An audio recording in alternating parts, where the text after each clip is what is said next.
Hey, what is going down, everybody? And welcome to another brand new Am I Still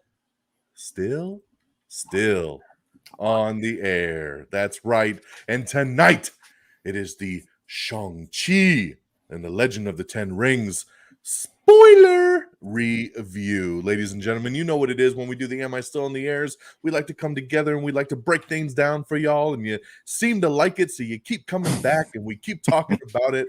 And it's always fun when we can get together with these big blockbuster movies and really talk about what we liked and what we didn't like and what's coming down the future and everything in between. So, guys, I'm so ready to break down the number one movie in the world as of this Labor Day weekend, Shang-Chi, the latest in the Marvel Cinematic Universe, the 25th film and the second film of Phase 4. So I am DONMEGA. Welcome to the show. And right here is my boy Peeps. What's up, man? Give me a high five. Yeah. What's up, DX? Thanks for having me, my man. Appreciate it, as always. Yes. Welcome, man. Like though, I think this movie should have been called Sean and the Legend of the Ten Rings, because that's his name. So I'm just saying, I think that's we got an opportunity here. Like that little Marvel. twist. Yeah. We got a Sean in MCU. So you're Sean, but you're going undercover, and Sean is the name you came up with. That's like your name being Gina, and you just call yourself Gina. Yeah. I mean, geez. So, but welcome my boy Peeps right here, the host of his own podcast, The People's Forum, ladies and gentlemen, which you can also find on Red Dragons Radio and all your other favorite podcast platforms. So he's always talking Marvel, and that's why we always have him come back and join us, because he knows what's up. We go way back, and we love breaking down these MCU films. So, like I said, man, tonight is the night. Shang-Chi. This is a movie that's been, it's been pushed back quite some time, as with most films out there in the world today. And this was actually supposed to be out February of last year, and then pushed again, and here we are. But I'm happy it's finally here. I'm happy that Disney and Marvel did not buckle at the last second and say, you know what, we're going to shift this thing again. We're going to go somewhere else with it. We're going to push it to January of 2022 or God knows what, or we're just going to throw it up on Disney Plus. They stuck to their guns. They said, we're going to do a 45-day theatrical exclusive, which was pretty awesome, because it's something they did not do with Black Widow. Hence, there is a lawsuit going on there now with that. Yep. And and it makes sense, why I think they stuck to their guns, because if they have to push this one back, then they got to push the other one back, then they got to push the other one back with this connected universe stuff, and with all these movies being so close. Eternals is what, November 5th. Yeah, so I'm glad they stuck with it. I thoroughly enjoyed this, and I know we're going to get more into that a little bit later, but we actually got a release date too for Venom, so right?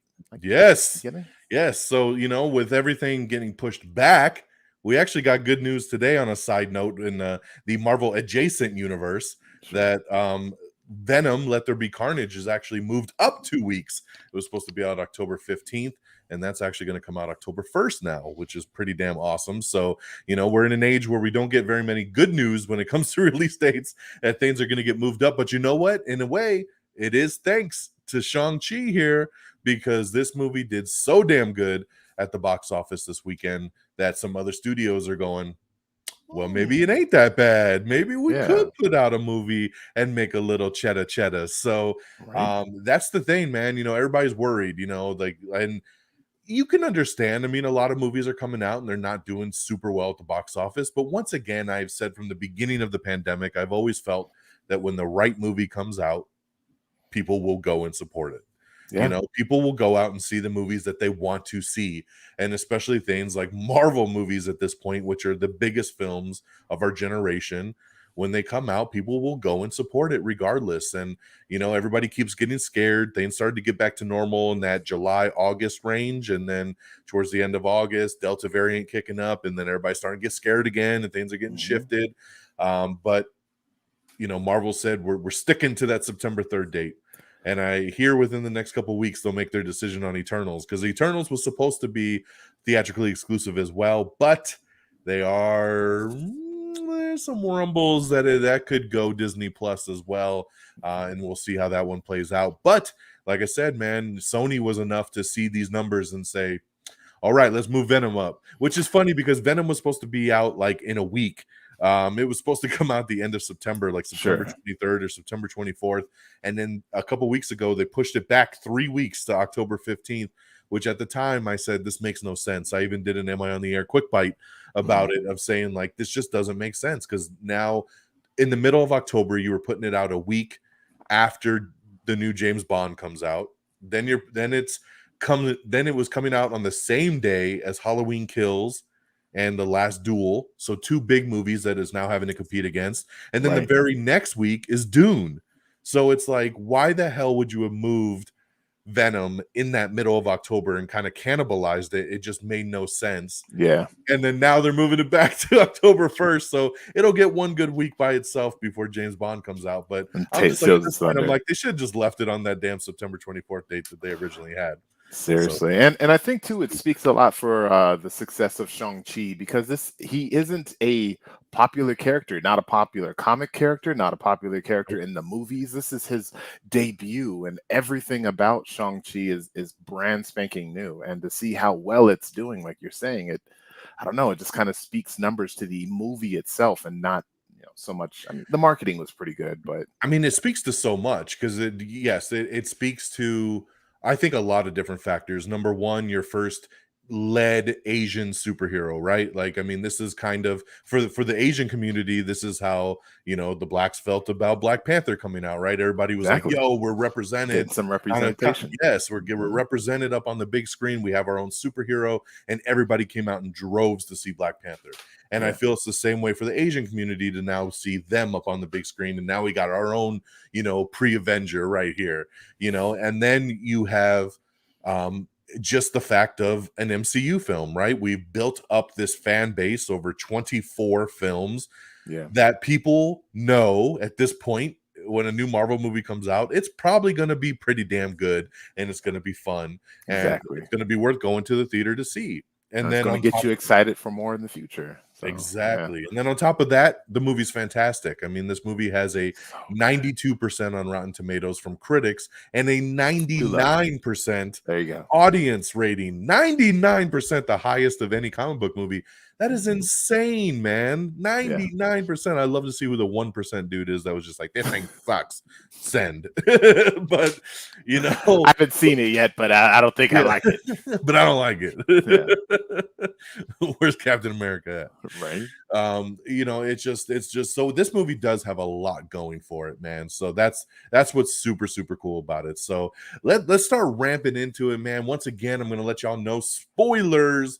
That's what's going on right here, man. We're going to dig into this thing. We're going to talk overall views, and then we're going to dive in, man, the things we liked, the things we didn't like, and kind of what the future sets up here. And of course, at the end of the show, we'll be breaking down our updated MCU countdown, which is always one of my favorite things, seeing where these movies land once you put them into the grand landscape of the entire MCU. So, man, so overall thoughts, man. That's where we always like to start, kind of just real briefly. This is where we could say, I guess, the spoiler-free section is where we could just say, going into the theater, coming out, how did we feel? So, Peeps, I know you saw it on Saturday. I saw it on the preview night on Thursday the first time. I've seen it twice now, but I saw it in IMAX on the preview night. I was so stoked. I couldn't even wait. I usually always go just on Friday night, but I was like, man, I got to see this thing on Thursday preview night. And I was just so anxious to hear what you thought and what some of our other peeps thought, and just waiting those couple days just to hear from you, man. It was driving me crazy because I want to hear. I wanted to hear, because you're a big martial arts fan. You like this kind of stuff. You're a crouching tiger, hidden dragon. You're all about this stuff. This is your jam, man. So, what is your original thoughts coming out of this film? Man, like original thoughts coming out of this movie. I was to the moon with excitement. The adrenaline that this movie gives you, it speaks to the overall cinematography and the choreographing of the action. And this new actor, and I'll say new. I know he's been doing things for a while. The Canadian Simu Liu, Simulu. and you know, his in his character and just his personality, it's he's so likable.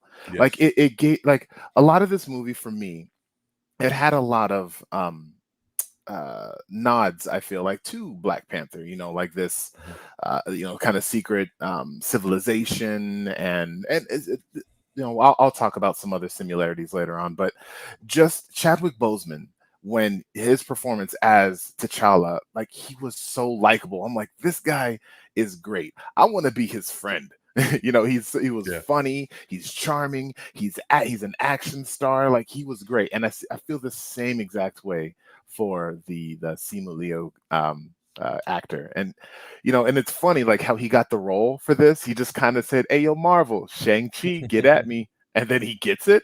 Yeah, it wasn't as simple though as that, man. Don't let's not get it twisted, because I wish it was as he wishes it was that simple. I've seen several interviews with him where people have actually said, like, "Is that how you got it?" And he's like, "Oh God, no, I wish." But Yeah, he truly felt that tweet kind of put it in the air, right? He put it into the put universe. into Like existence. like Yeah. I want to be a part of the Marvel universe. He's a big comic book fan as well too. He loves these movies, and he's Hmm. like, "Yo, where's the Asian representation? Yeah. We need to talk about Shang-Chi." And he did that tweet years ago, and he got a call, man, and he went in, and I heard it was a crazy ass audition process. He went through a Wow. lot and read with a lot of the stars, and kind of had to go back and forth multiple times before getting it. But it is super cool that he does have that you could go back and look at and say, Yeah. man, he kind of breathed that into existence at Right. one point. So yeah, man, just overall, like, in terms of, I have my episode 0 that I like to call on the People's Forum, where I have my kind of predictions and what I would like to see. And this movie did not disappoint. It gave me amazing action. It had that Marvel humor at the right moments. It had the Mhm. serious you know, kind of somber moments where that human element to it. And the the mystic arts and the mystical element that they added to it, so much more than what I was expecting. And I very much was a fan of this movie, and I was really digging when we start talking about our negatives. Like, I was really digging for some nitpicks, and I found a few nitpicks that I have of it, but like, it is literally the nittiest of pickiest. Like, I had to dig, because I gotta be a well-rounded reviewer. So Mhm. what I'm trying to do. But overall, man, I loved it. My littles, and I'm sure you can attest to that, like, we're Mhm. super excited at the very end. They're fighting each other, and they Yeah. come up like, "Dad, yeah, yeah, yeah." And it Yeah. reminds me of me when I like, Yes. after Mortal Yeah. Kombat and after those kind of movies back in the day. So, man, it So just cool. blew away my expectations. Yeah. Hell yeah, dude. No, it's perfect, man. I mean, I felt exactly the same way. When I saw it the first time, I saw it with my wife and my daughter, and I didn't know. I honestly didn't know how my daughter would go to this one, right? Like she's obviously grown up in a Marvel household, and she's seen all the movies, but this is, like you said, I mean, this is an unknown character, right? And this is Mhm. very off the beaten path when we're talking, a lot of subtitles, things like that. And when the movie first started, she was kind of like, what are they saying? What's going on? And it was a little Yeah. distracting to kind of try to explain what's going on. Yep. But when Mhm. we saw it again a second time earlier today, and she read it all on herself. She was like, "Oh, okay." And she's like, "I followed along a lot better." And she just started reading last summer, and she was like pretty much just reading all the subtitles Got and it. kind of Got it. following along, and it was super cool. And I just, like I said, it was one of those unknowns that was like, yeah, it's a cool superhero movie. Let's go to the theater. But then at the end of it, she was like, wow, that was super cool. Like, she came out the first viewing wanting to be Shang-Chi's mom for Halloween. Really? Like, cause in that green outfit, with the bamboo Yeah. When mask when and you the first straw met her. hat. When you Yep. first meet her in the forest, she was like, "That's awesome. I want to be that for Halloween." And I was Yeah. just like, "That's super cool that it like connected that fast." And then same thing, man. The whole way home, she kept doing that like foot rounded like thing, like Sure. that they're doing. Like, Yep. yeah, she's been doing that like nonstop all weekend. She's like, You better "Damn, be no!" careful. I know. I'm just waiting for the leaves to start rising and stuff. Like, Yep. But it's just so cool, man. And then when we saw it today, when the credits were rolling, she was like, "Can we just stay and like let it like start again and we can watch it again?" And I'm like, Wow. "No, I wish like If we only gotta it works leave." like that. Yeah, Yeah. but it's so that was their mindset was just like, "Hey, can we just stay?" Like, and that was the same thing after the first viewing. She was like, "When can we see this again?" Like right away. "When can we see this again?" She was Yeah. like, "Is this at home? Can we watch this on Disney Plus?" Like I was like, Yeah. "No, we can't. Yep. We'll have to come back to the theater." Yeah. But yeah, I mean, we saw it in IMAX that first night, and it's just so beautiful, man. Man, It's I such could a beautiful imagine. film. Yeah. Yeah, because I'm telling you, dude, watching it today, I just watched it in a normal theater today, and I was like, "Oh God, I wish this was an IMAX because it's such a difference. It's Yeah. such a clear, vibrant, big picture." And watching it today, I felt it was very dim and just a lot darker. And I Especially was like, with like "Man, some of those scenes, like with the water, I'm sure, like going past them, yeah." and yeah, I could, So much, I so could see much. that. But yeah, dude, like you said, I mean, like going into it, first viewing, just overall thoughts of just amazement. Just like you said, it had all the Marvel stuff that we love, which is the great action and the great humor, really Cameos. cool Yep. characters, some cameos, but like just blown away by the fight scenes. I mean, really the fight choreography and just from the very beginning to the very end, it's just stuff that we haven't seen fights like this in the MCU. I Yeah. mean, that kind of hand to hand is just nothing we've seen before, and I'm sure they attempted to do with Iron Fist and didn't get it done, but this is just, I mean, the choreographer, just watching it again today and seeing a lot of the stuff that they did. And Simu did a lot of his own stunts, which is so cool. And I mean, So I watched cool. him making the bus scene and just doing so much of that stuff. And I was like, Mhm. damn, man, this dude's got it. And I've been a fan of his, man. Like he does a show called Kim's Convenience that's Yeah. on Netflix, and it just ended a couple months ago. They just aired the fifth and final season. But I was aware of him from that show, and it just made me that much more stoked to be like, yo, I want to see my dude on the big screen as a superhero. And because it's the same thing, dude. You talked about how likable he is, and on that show, he's so funny and he's such a likable character, and you relate a lot with him, as you do with a lot of the people on that show. So shout out to Kim's Convenience. If you haven't seen the show, I it's want to. hilarious. After watching this movie and seeing that he Yeah. is, like one of the main characters, I want to Yes. watch that show now. Dude, Yeah. you got to. I'm so curious to what you think. But I mean, Yeah. it's just a little half-hour comedy sitcom about a family, that runs a little convenience store in Yeah. Canada, and he's the son, man. He's the son of the owner of the convenience shop, and Hmm. it's great. And he's such a cool dude, and I'm so happy for him that he's got this, and I can't wait to see where this character goes, because obviously they're setting him up to be something very big in the MCU, and I can't wait to see him with other heroes and hopefully Exactly. an Avengers movie and doing the Yes. stuff and just, oh man. But everybody, I was just so blown away at how great the villain was, and some of the stuff that I had no idea about. We read so much and we learn so much about stuff. We knew, me and Peeps had talked about the dragon, months ago, right? We were like, is it Fin Fang Foom? And like, who is it? And then I saw the toy at Target a couple months ago and it said the Great Protector. But to Yep. me, I was like, okay, there's gonna be a dragon that's going to pop up at some point, right? We saw it in the trailer, real quick glimpse under the Hmm. water. Didn't think anything much of it other than it just being this quick thing with the dragon, maybe I giving him some powers or thought it was just going to something. awaken his inner powers. And that's Exactly. it, right? Yep. And then we get this whole massive battle at the end with evil dragons and all. I Versus was like, good dragons. Yeah. dude, they didn't show none of this in the trailers. Like, this is Nope. what's so cool sometimes when we get swerved, and it's just like that whole final battle is nothing that you really saw in the marketing or anything. And it Hmm. was so cool to be like, all of a sudden there's like these interdimensional soul suckers and all this stuff that I'm like, So what? good.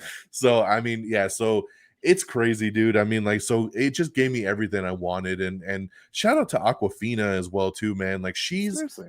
she was so good in this. And it's funny because I don't know, she's kind of hit and miss with me. Like I think she's funny, Yep. but sometimes she's super fucking Too annoying. much.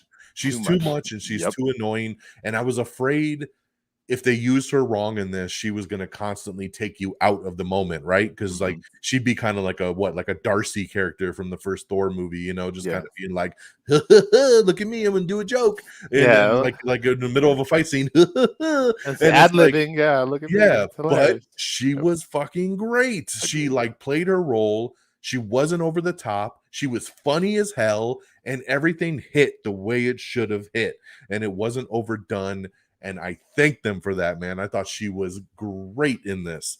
So we'll get into some more stuff, but man, just shouting out everybody. I mean, Tony Leung as the Mandarin. I mean, just the dude was fantastic. I mean, what a cool villain where you sympathize with him, but then you also hate him, and he ran the gamma for me again from emotional standpoint of just like this badass dude that's lived for centuries, that you want him to die, but you don't want him to die, and it's just like they did it, man. We always talk about villains are kind of the weak spot for the MCU films, but they killed it with this one, man. So, casting and just visually and story-wise, this movie just obviously knocked it out the park, man. I agree, man.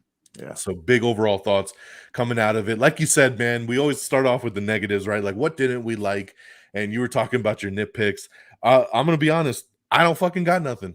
I don't got nothing. I mean, I guess like if I really sat and tried to nitpick, like you were talking about, that was fair. That was the majority of my focus. Is like, all right, I can't just be like, I love everything. I like let me dig something up. I was trying though all day, especially after seeing it a second time, because I'm like, what stood out to me this time? What stood out to me that maybe I was so hyped on the first go around that maybe watching it a second time, I was like, that didn't really work for me, or that kind of slowed it down for me, or what? And I don't know, man. I don't really have anything. Maybe if you talk about some stuff, I'll be like, oh yeah. Sure. But coming off the top, dude, I really don't have anything. So I'm gonna roll it to you. What you got? What stood out for that?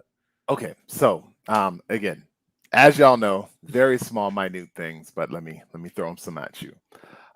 First and foremost, watching the trailer, there was a character that we knew that was going to pop up in the movie, two characters specifically, and okay, so I'll get a little bit and I'll give some of it to you, but specifically Wong and Abomination.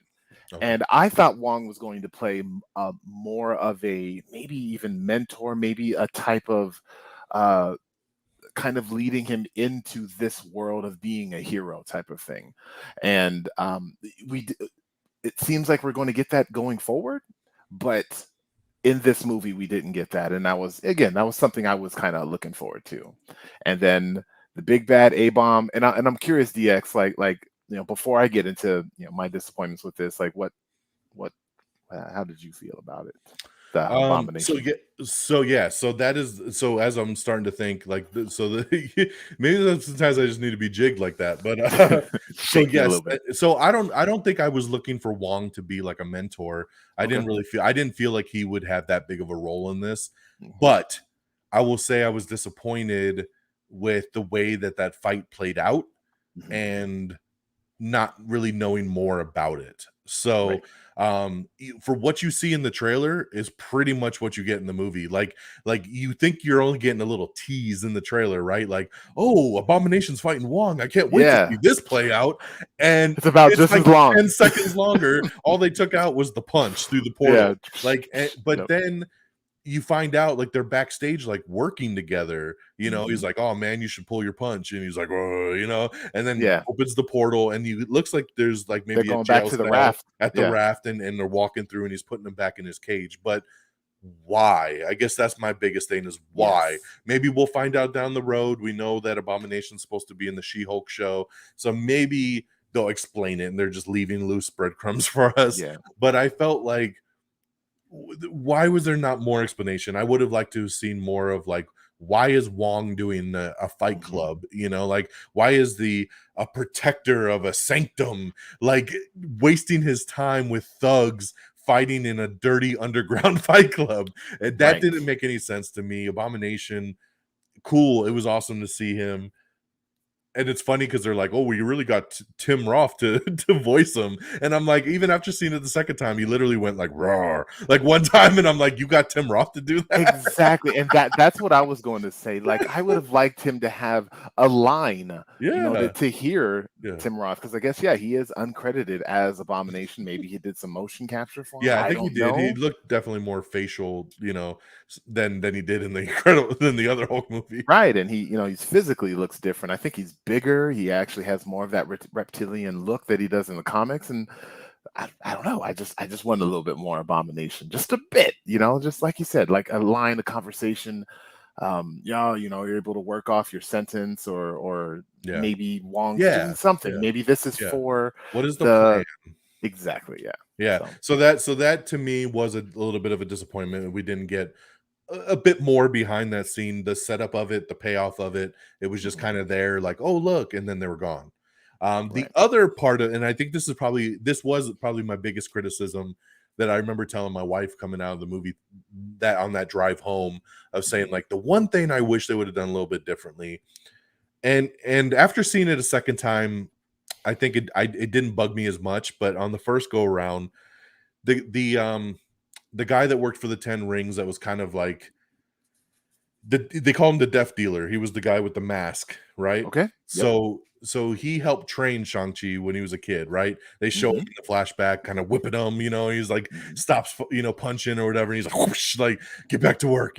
Yeah. And I felt like I kind of wanted a bigger payoff between him and Shang-Chi at the end while they were fighting in Talo, Yeah. that I wanted to see a big blowout between those two, Yep. more mano a mano, and the Death Dealer just gets taken out by one of those bat things, just sucks the soul out, and he's gone. Yeah. And I Yeah. was like, dude, like I thought that guy was going to be a big part of the movie because he's in a lot of the marketing. There's like toys, and it's like the Yeah. Death Dealer, right? The Death Dealer, Yeah. and yeah, they had that cool fight in the building at the beginning after the Fight Club, and I like I said, seeing it a second time, I feel like okay, Shang could have killed him Hmm. by the end of that fight, right? If his dad hadn't walked in and grabbed him with the rings. Sure. So it's like okay, he kind of got even with him, but I Hmm. kind of wanted the rematch like later on of like, Hmm. like you were the prick growing up that I had to deal with all the time, Yeah. trying to push me to be better and just always made me hate my life and Yeah. just have a better kind of clash with him. I think Yeah. there could have been another cool fight moment with those two. I mean, I don't know where you could have had the time because he was so busy with the dad at that point, but like I don't know. I guess I was just a little bummed out that there wasn't more between those two. And then when he just got taken out by the soul sucker, I was like, I just felt like that was a wasted opportunity. It's So funny. I'm actually on the other end of that, and I have this as one of my favorite moments that they were building up this character. This character was seen in the trailer. This character is obviously unique. Um, in terms of the ninja assassins, and yeah, I felt like that this was going to be a big either reveal, maybe at the end credits they were going to be like, I'm actually yes, somebody yes, important, that's what I thought. and I but then the character just kind of dies, and then I kind of, we're in this mindset where we are expecting those big payoffs and those big moments, and these big, like you said, they were kind of setting it up, to have maybe like a final battle or a final fight between those two to kind of settle that, the disrespect, and how it's, that character's been giving Shang over all those years, but they don't, and they just die, and I kind of, I was kind of like that. Mm, So yeah, but I 100% agree, yeah, and understand how you that was feel. probably my biggest criticism coming out of it that I totally spaced on until you start talking. I was like, wait a Yeah, minute. yeah. All Well, yeah. right, So what cool, else you cool. got? So this other piece is, Shang-Chi's mother, her death specifically. Mm, I guess was hoping for a bit more of a Lion King Mufasa type of death. Like, she goes to fight, and then it shows him watching, and then it cuts to her laying on the ground, and then you see like, it didn't like hit me as hard as it did when his dad died. Like when his dad died, like I actually kind of, it had that slow scene, the moment. I'm like, is he going to give him the rings? Is he going to like, sorry, you know? And the death of his mom, just, it didn't have that much of an emotional impact. It was in terms of the story and all that, it was huge and monumental, but I just didn't get the feels for that scene that I was, I guess, kind of hoping for. So again, small nitpick, but also a bit that I didn't like, and again, I'm going to blame myself for most of these, but there weren't any Easter eggs or connections to anything Defenders related. And I know, right, they're probably not going to go the Defenders route for a long time. Maybe Spider-Man, who knows? But I was just hoping something Defenders related, since Shang-Chi is that that street level hero, and he has worked with the Defenders a lot. And no mention of Kung Lung, no mention of the Hand, no mention of anything else in terms of ninja and those characters. So things I would have liked but didn't happen. Due to the unfortunate passing of Stan Lee, we don't have a cameo in our MCU movies anymore. Peeps has been hoping that they would replace Stan Lee's cameo with Deadpool. I think it would be great to see a random Deadpool pop up in every single movie for a random little Deadpool joke, and then he's gone. And there was they haven't done anything, and I don't know if they're probably not, like that was Stan Lee's thing. Yeah. And they're probably not going to do they're going to, let that kind of die with him, like in his honor, but something I would have liked to see. And as I stated before, it's a good thing, I think, that this movie has a lot of similarities to Black Panther, but like it kind of has a lot of similarities to Black Panther, to the point to the vibranium equivalent. Like this is a civilization that is not really lost in time, but lost to everybody. Nobody knows about the civilization. It's almost impossible to get to the civilization unless you know how. Yeah, sure. You could throw a dimension or a big bubble, whatever. Well, I felt that way too when his aunt Michelle Yeoh, when they're walking in Talo and it's showing kind of the carvings on the wall telling the story about the soul suckers and stuff. When the first thing they show is how she says there's a part of the society that is like a big city that's bigger than anything in the world, and all that stuff. Yeah, and there's a bunch of buildings carved out of wood. It looked very Wakanda to me, right? Like how it was like, look at our civilization and look at these special things, and then we have our warriors, and then these bat things came in and started taking over and all this stuff. But when it starts off, there's buildings. She talks about how big their civilization are and how it's bigger than anything we've seen in the world and stuff like that, because there's so many different parts of this dimension. That's true. This is just one village and that is guarding this gate. So there's potentially some Kung Lung somewhere over on the east side. So exactly. But I don't know. It's cool, but like I said, I felt at moments that they took a lot of elements from Black Panther and added. But again, they have a formula and they know it works. And in this movie, it still worked. So very small nitpick. That's all I got. That's it. That's the bottom of the barrel. I was scraping. That's all I got. All right. Well, we'll switch gears to what we'll have a lot more of, which is what we loved. And there is all I can say is the whole movie. All right, we're done. And we're done. So follow me on Twitter and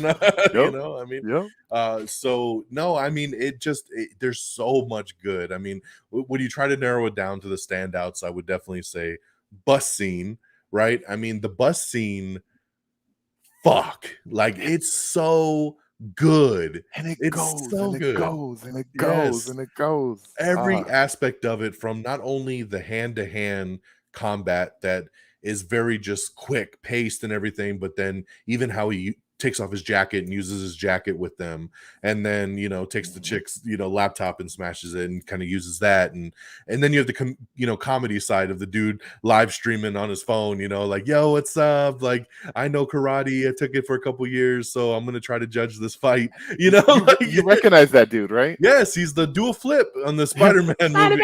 Dual flip, dual backflip. Spider-Man.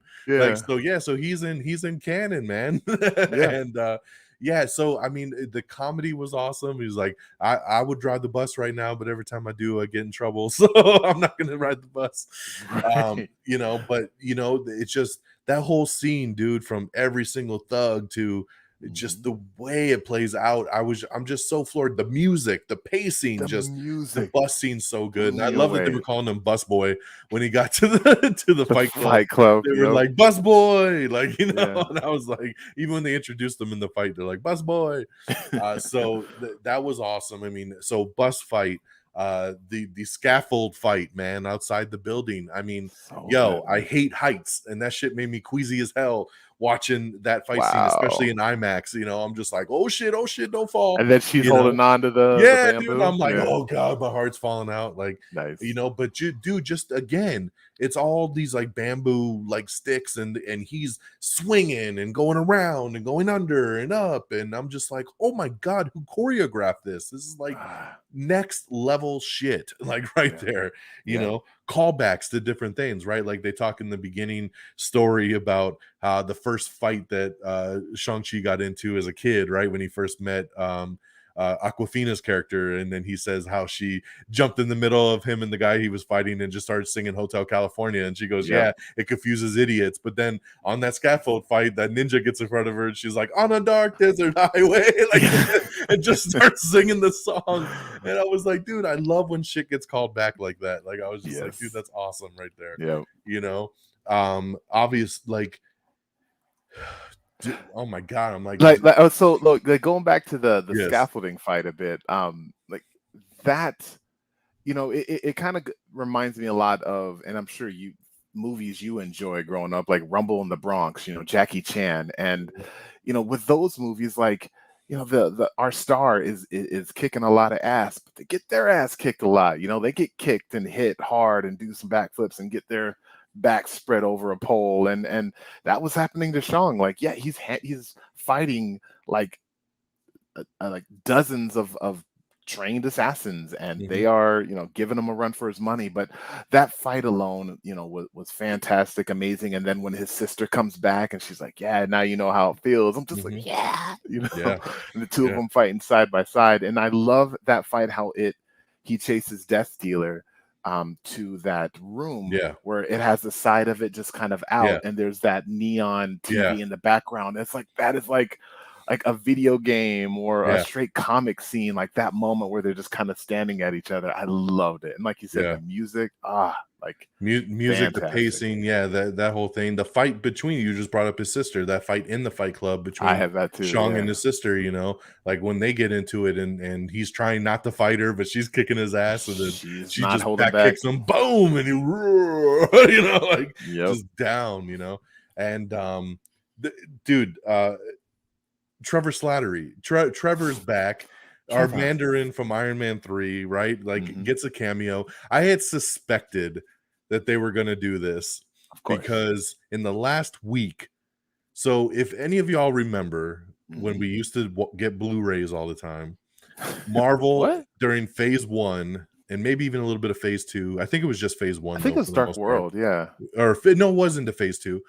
They used to do these things called Marvel one shots that were on the Blu-rays, which were like these little mini short stories that were like 10 minutes long, that Hmm. kind of told like some offshoot story in the MCU. Hmm. And after Iron Man 3, they did an offshoot called All Hail the King, and it was about his character being in prison and then doing an interview, and the guy that was interviewing him turned out to be a 10 Rings operative He had who took him attention. in and was like, my boss wants to see you.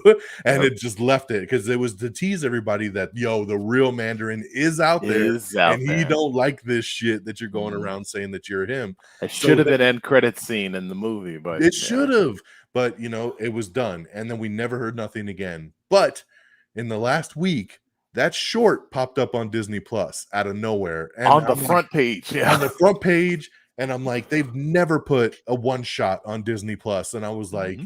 yo, they're setting up for something. They want Of people to course. remember this and Hmm. understand what happened to this character at the end of that one short, or that Yep. one shot. So, and then boom, I was like, there it is. and it was good because and he was actually in it a lot more than I thought, right? I thought it would be that Yeah. one quick scene, he's a prisoner, And oh, then I'm he's here, gone, he's then they're holding me, gone. and then done. Mhm. No, he literally goes to Talo with them, Yep. and and we meet Morris, who is fantastic, the little creature with no Yeah. face. Yeah, you and uh, your daughter got your answer as to what the heck that thing was. yeah, see, I know, my daughter was like, look, he really has no face, because we saw the And you stuffed said you animal thought there months was ago. something wrong with it, right? Yes, Like the we literally saw that stuffed animal at Target a couple months ago and thought it was defective because we were like, "Why does it have no face?" And they Mhm. literally say that in the movie. He's Aquafina sensitive says about like, that. "Where's his face at?" And he's like, Yeah. "Hey, he's really sensitive to that," you know, Yeah. like. Yep. But yeah, he's the vessel of Morris that could talk. I love too that he goes, "You can see him." I thought I was thinking him up this whole time. Yeah, yeah, like, "What's that? What are you talking about?" Yeah, exactly. He thought he was just in his head because he's crazy. Yeah. But yeah, but so the breakout scene, man, like that whole chase from the car chase out of the compound through the Stealing Razor woods, Fist dude, Razor Fist, vehicle. straight up Razor Oh, Fist. yeah. By the way, shout out to that guy, Florian Montagneux, who was Victor Drago in Creed 2. For those of you that don't remember, he was Ivan Wow. Drago's son in Creed 2, so the He one had a that took hand in on that Creed. movie. He did. He had two hands. Wow. He's also going to be in the upcoming Borderlands movie that they just finished filming. So, Nice. but yeah, so it was cool to see him in something else because he'll always probably be Victor Ivan Drago's son to me. I like that they didn't kill him in this, like Yeah, we they could kind of see him in redeemed the him. future, Yes. specifically with when the Ten Rings return. Ooh, when will Yeah. they return? So yeah, so that, I mean, the whole story of when Wu meeting the mom, in Ta Lo, that whole fight scene, and That her was a pretty much kicking beautiful his ass, scene. even with the rings, like she was able to still kind of hold her own with him, which was awesome. And then obviously the whole, fourth act of just batshit crazy. We mentioned it earlier. Literally Dragons, batshit. dragons, bats, like all kinds of crazy shit. Squid bats, Um, yep. dude, just the powers. I loved what they did with the rings. I wasn't sure at Rings, first man. how I would feel with the rings, right? Because in the comic books, he's actually wearing 10 rings. Mhm. But then this, they turned them into like bracelets. But the way that he could do stuff with them, from just Manipulate him. throwing them out and almost making them like a whip Mhm. to, just as a weapon, he could use them to thrust himself up, and almost fly with them. He can put And them all there's on one so arm much to that to they to could increase do. his punch. And I love the fact that they're like this, Uh-oh. are we there? Okay, there we go. Sorry, I blocked out for a second. Are you Me good? too. I'm good. Okay, good. Yeah, I totally lost that for a sec. But Yeah. But yeah, I liked how he could pull all the rings into one arm to, like, increase, like, his get more punch and just power. like, Yes. "Ah!" Dude, Yeah. it was just, I mean, there's so much potential for what they could do with it in the future, but I felt like from that very opening scene where you see him kind of throughout the decades and through the different eras, how the movie started, and you see just him just ride, even when he's on the horse and he's like kind of whipping them as a force field, and all these arrows are coming down and Yep. just taking them all out. And There's then just that, like, when he did that punch and it just kinda flowed into the ground until, like, it hit the door and there's that yes, giant explosion, like, yes. from jump, man, this movie had me like, Yeah. "Oh." And I love the fact that Shang-Chi's outfit is made out of the dragon scale. Like, I Yeah, think that's such a cool kind of like added kind of flavor of like why his suit is so durable and could probably take bullets and this and that because it's made out of dragon. Who would have ever thought, yeah, right? yeah, it's So I mean, so vibranium. that's gonna be a really cool way to kind of have like a kind of normal looking outfit, but at the same time, very, He'll be unique, beneficial yeah, in a war, you know. exactly. So I mean, dude, it just goes on and on, from the laughs to just you know the way it all unfolds. I mean, God, I have so much blaring through my head right now that I know I'm forgetting stuff, but like, and I should have Yeah, probably jotted out the top five things, but to me, just bust, scaffold, just the acting, the humor. There was so much humor from like even with Aquafina learning how to shoot the bow and arrow, and then the one guy being like, no, you can't shoot, to then being like, just don't die, and kind of earning yeah, his respect, and it was kind of yeah, sad to see him get his soul sucked out. right, We lost him, right. but Michelle Yeoh, and that whole teaching scene of showing him how to kind of fight. He says like, "Hey, my mom was able to beat him with when he had the rings, how can I do it too? And she kind of shows him some stuff, and yo, And and they then do what? very well with, like, showing and not telling, like, as she's Yes. training him, she doesn't specifically say, No. "Hey, you have too much anger and you have too Yeah. much, like, rage," like, all she does is take his hand and from a fist, and then Yeah. she opens Opens it, it up. and then after that, you see that, the chi, Yeah. whatnot kinda starts He's just flowing he's through him, just and I'm fluid. Yeah, he's just fluid after yes. that, which plays into that final battle, and then him fighting the dad, and then they have that It badass fight, mirroring. and then him being able to take the rings, and then when they turn yellow, because now it's like the good light, is kind of controlling Yeah, him compared to the purple bluish light that the dad had, yeah. and then they're fighting back and forth. But then when he gets all the rings and kind of Arugan, like like kind of holds him and shoots him out, which I didn't, for whatever reason, I don't know why I didn't catch it the first time, but Same. the, I know the what you're gonna mom say. the mom does that to him in that beginning fight outside the woods. When they first meet and he Oh, yeah, throws yeah, all yeah. the rings at her, she catches them all and And kind of then turns puts them it into in the the thing. ball, and then Yeah, she yeah, yeah. shoots them at But she him. just does she drop him or something at that point, or Oh, maybe? maybe she did drop him, but she did that same kind of ball of energy, Yeah, and yeah, yeah. I didn't even connect that that's exactly what he does at the end. I was like, "Holy shit, that's what the mom did Oh earlier." yeah, So, even to the point where oh like no, he he grabbed does it. the. He drops it. She shot it at him. He Okay, did yeah, that yeah, ball, yeah. and You're then he right. drops it like, "I don't need to use these," and then But that's when, even to the point to where like he grabbed his dad's arm and he was like swinging him around in a circle, and then yeah, they were looking at each other. It yeah, was just like that opening fight. that Yeah. same moment. Yeah. Yep. Yeah, same moment, and it's that same fluidity, of just kinda just twisting the arm and kinda doing all that stuff, and Mhm. just dude, just all of it, man. Trevor thinking he's dead, and then he's just like, "Yo, I'm acting," and then he tells Morris, "You do the same," and Morris flips upside down. Like it was Right, just so right. they just knew when to layer in the stuff, and keep that pacing just going. I mean, this is a 2 hour and 15-minute movie that just kind of Didn't feel like it at all. just flows like no tomorrow, man. I mean, it's Yeah. just so much across everything, dude, and every single actor, every single character that pops up, the way it is, it's just so good, dude. It's just so Yeah. good. I mean, everything stands out. Like I said, I hate, when we say what did we love? I mean, I really just want to lean on the whole The movie. movie. Just watch the movie and enjoy, because it just hits on so many fucking cool moments and paths. So, Yeah. what are the standout moments for you?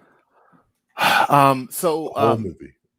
so exactly. And watching the movie, as I've been saying multiple times, I get Black Panther vibes from it. Yep. But I also got a lot of, I could tell that they took elements from like Milan, that whole fish out of water, the I am destined to be this thing, but I am actually going to be this thing.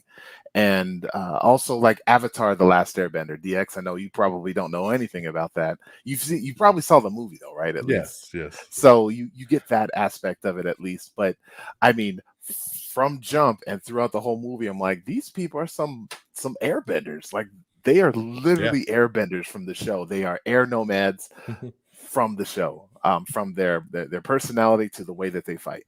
And a thing that they do in the Last Airbender TV show is that because the martial arts that they use, kung fu, has a lot of different styles, and they mix and match, who does what. So if there's a villain, generally the firebenders, their style is very like, like it's like furious, and they're hitting and kicking with such like anger and ferocity. Whereas if you see like the airbenders, it's very fluid, and same thing with the air, like just the movements. And you saw that dynamic in the very beginning of the movie where there was the dad fighting the mom, like he's just going at her, and she's just like turning his body, like he's punching her, and she's just grabbing his arm and just like kind of moving it to the side. And I love the martial art aspect of this movie. And even our main character Shang, like we see him fight in the bus scene with such ferocity, and then till the very end of the movie where you know normally character has their own growth, and they have a gun and they're going to shoot somebody and then they drop the gun or whatever. But this one, Mhm. like, it just, you physically saw him change throughout the movie, where he was fighting his dad next to the beach versus the way he was fighting his dad at the very end of the movie. um, and he had that decision and Mhm. that moment that you think that Shang didn't go through with the assassination and that he just let it go. Like I was like, okay, of course he didn't. Like that's what they do in Right. every He's a movie. hero. He can't do it. Yeah. Of course. But he went through with it. You find that out later on. And that was the person who killed his mother. And he saw it happen. So it makes sense. And just like the character Katie sympathizes with him, like, yeah, man, like that was the dude that killed your mom. I get it. But that hit him so much as a character that it caused him to want to leave and leave that life and world behind. And just those little intricacies within the story, I love and I appreciate. Um, and the like you were saying, the father, he was amazing. Like he was great, and apparently that actor, Yeah. uh, Tony, I Tony will Leon. say Tony Leon, like he is a superstar in Hong Yeah. Kong. Yeah. Like he is a legendary actor, and Legend. Yeah. he speaks fluent English, and he has, from what I understand, never actually starred in an American film, and this is his first transition to American cinema. Which, I mean, I'm so glad that this is the movie that we get to see him in because Yeah. he was amazing. And I saw a quote, and I don't remember hearing this in the movie. I did have to step away once, but he made mention that the American government was almost taken down by a guy pretending to be by using the name of an orange or something Yeah. like that. Did he say that? Yeah, it's when he takes Sean and Aquafina and the sister back to the Ten Rings compound, Ah, and yep. then they're That's when I stepped having out. dinner. So then That's why I stepped out. yeah, Yep. and he's explaining about a while ago there was this guy who scared everyone by using my 10 rings and telling everybody about my organization, but he didn't know my name, so he called himself the Mandarin. And he was like, Oh, who would have thought that somebody named after a fruit, would have scared the entire United States, got it. Got it. Okay. Yeah. Okay. That makes sense why they never called him the Mandarin. So I get it. Right. Um, Yes. but Yeah. yeah, just him and like you said, like the fact that he was being teased and tempted by a demon, right? An extra Yeah. dimensional creature. Yeah. I really enjoyed that. It made sense to his character, and like you said, like you Yes. hate him, but you also sympathize and you love him. And to the very end, where he saw that he was wrong, and he paid for it, Right. and gave his son the rings. And I'm glad that it was something like that too, that I felt, because I felt like when he first said, like, we need to go there and we need to get your mom, I felt like he was just being manipulative, to the brother and yeah, sister, being like, I need your help, and like they're holding your mom captive and we need to do this as a family sure, and sure, all this sure. stuff. And I'm like, he's full of shit. But then I like that they played her voice being like, come help me, and all this stuff. Hmm. And you're like, oh, something is Putting enticing him to memories in that, his head. Yeah, and then when the aunt explains, that's what these demons do, they find your biggest desire and your biggest hope and they prey on it, and yeah, it was like, oh, that's really cool that he was so determined by it that he was like, I'll burn this shit down to get my exactly, wife back, and it was like, exactly. and then it made it even worse on him because he's like, why are my kids trying to stop me from this? Like, it's your And he even mom, says, like, when I bring her back, they'll see Yes, that she's yes, back, and then they'll come back. Um, so yeah, man, I love that, and I love, as you stated, the 10 rings themselves, all the effects that they yes, can do. Like they can do a lot of different things, and potentially a so lot much. more things depending on who's wielding them. But I love that we don't know anything about it. And I was thinking that up to the end before we saw the end credit scene. But I'm like, wow, they never explained where these things came from. They have been around for 1,000 years and we know nothing about it. Yeah. Well, in the beginning of the movie, they make that mention of like, some say he found it in a crater, some say he found it in a tomb. Like, so there's a couple mentions of maybe where he got it, but yeah, but Sure. we don't know for No sure. concrete definite. Yeah, Yeah. exactly. And like you were saying, like the creature was talking to him, and the question that Michelle Yeoh's character asked is he a wielder of the rings? And it's like, Hmm. yeah. Like, well, like what connection is that? Yeah. That you have to have the rings in order for this thing to talk to you and reach out to you. So Well, it's again, not I that you had to have the rings. It knew that that him with the rings was he was powerful powerful enough to enough. open the gate to let out that dragon. So Okay. that's why she knew it was calling out to him, because it knew if he had the rings, he could punch his way through that wall and then let all those demons escape. Yeah, I wonder if So the dragon got snapped away with Thanos. See, they should have yeah, just left that alone. Yeah. exactly. I don't No. know. Yeah, it's another dimension. I don't know how that works. True, true, true. So yeah, man, what else do I have here for things? Like you were saying, the fights.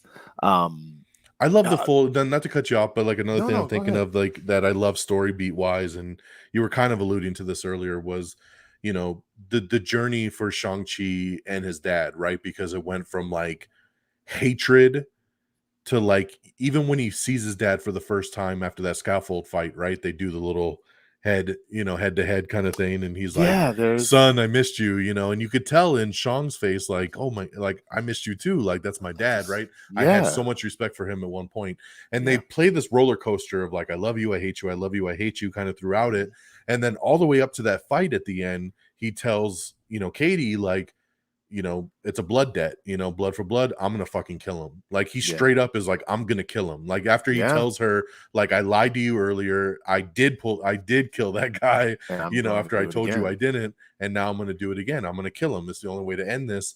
But then even into that final fight, like you said, he got all the rings and then he dropped them and was like, Yeah, Dad, please, like, like you left us for these damn rings, like yeah, don't do it again. Like that's not mom, be with us, and then that exactly, finally got through to the dad for when the dragon came and sucked his soul out, and he kind of was like, here, take the rings, and exactly. then took them, and then all craziness after that with this big magical falling from the sky Yeah, yeah, kung fu spell that and blew up the dragon.